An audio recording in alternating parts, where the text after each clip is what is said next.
इतिहास हमेशा पुस्तकों में नहीं मिलता। कभी कभी वो पहाड़ियों पर बसे मठों, समुद्र की ओर देखते स्तूपों और मौन में ध्यानरत भिक्षुओं की स्मृतियों में जीवित रहता है। विशाखापत्तनम ऐसी ही एक जीवित कहानी है। आज हम आपको इसी ऐतिहासिक सत्य की खोज यात्रा पर ले चलेंगे। आधुनिक विशाखापत्तनम की पहाड़ियों और समुद्र तटों के बीच बौद्ध धर्म के कुछ सबसे प्राचीन और समृद्ध केंद्र केवल ईंट पत्थरों की कहानी नहीं, बल्कि ज्ञान, साधना और वैश्विक संपर्कों का इतिहास है। विशाखापत्तनम, समुद्र किनारे बसा ये आधुनिक शहर कभी बौद्ध ज्ञान का वैश्विक केंद्र था। द हिंदू इस प्रसिद्ध समाचार पत्र में सुमित भट्टाचार्य जी द्वारा लिखित और प्रकाशित आर्टिकल से प्रमुख अंश लेकर ये डॉक्यूमेंट्री बनाई गई है। विशाखापट्टनम केवल एक आधुनिक बंदरगाह या नगर नहीं है। ये डॉक्यूमेंट्री उस प्राचीन बौद्ध विरासत को उजागर करती है जो समुद्र के रास्ते भारत से संपूर्ण विश्व तक पहुंची। विशाखापट्टनम आज का एक आधुनिक बंदरगाह है जो अपने आप में ऊंची इमारतें, जहाज और तेज होती जिंदगी को समेटे हुए है। ये तथ्य और भी रोचक है कि 2000 वर्ष पहले यही समुद्र तट बौद्ध ज्ञान, करुणा और वैश्विक संवाद का प्रवेश द्वार था। आज हम उस विशाखापट्टनम को खोजेंगे जो इतिहास के पन्नों में छुपा है। ईसा पूर्व 3री शताब्दी में यह क्षेत्र दक्षिण कलिंग का हिस्सा था और अश्मक जनपद के अंतर्गत आता था। यह केवल एक भौगोलिक क्षेत्र नहीं था, बल्कि सांस्कृतिक और बौद्धिक गतिविधियों का केंद्र था।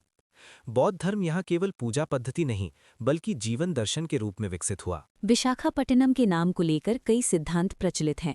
एक महत्वपूर्ण सिद्धांत के अनुसार इस नगर का नाम प्रारंभिक काल की एक बौद्ध भिक्षुणी विशाखा के नाम पर पड़ा। अनेक इतिहासकार, पुरातत्वविद और मानव विज्ञानी इस संभावना को गंभीरता से स्वीकार करते हैं। बंगाल की खाड़ी के समीप पहाड़ियों का ये क्षेत्र अपने आप पर गहरे बौद्ध प्रभाव को आज भी संजोए हुए है। आंध्र प्रदेश में लगभग 300 मान्यता प्राप्त बौद्ध स्थल है, लेकिन विशाखापट्टनम अद्वितीय है। आंध्र प्रदेश विश्वविद्यालय के प्रोफेसर पीडी सत्यपाल ने इस पर काफी अध्ययन किया हुआ है।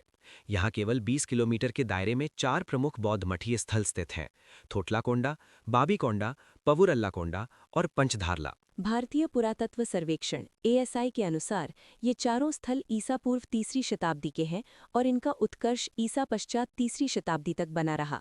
और विशेष बात यह है कि ये स्थल नदियों के किनारे नहीं, बल्कि समुद्र के समीप पहाड़ियों पर स्थित है।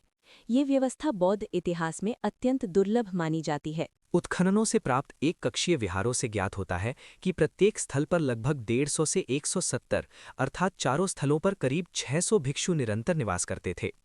इतिहासकारों का अनुमान है कि उस समय विशाखापट्टनम एक समृद्ध नगर रहा होगा, जिसकी जनसंख्या लगभग 40,000 के आसपास थी। बौद्ध भिक्षु भिक्षाटन द्वारा जीवन यापन करते थे और समाज को बौद्ध धम्म का ज्ञान और नैतिकता के पाठ प्रदान करते थे।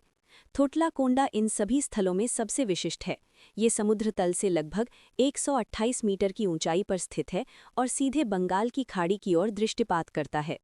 स्थानीय तेलुगु भाषा में थोटला का अर्थ जल की टंकी ऐसे होता है। यहाँ पाए गए शैलकृत जलकुंड प्राचीन जल प्रबंधन की उत्कृष्ट मिसाल हैं। इतिहासकार मानते हैं कि थोटलाकोंडा समुद्री व्यापार और धार्मिक यात्राओं का प्रमुख केंद्र था। इतिहास हमें एक रोचक संकेत देता है।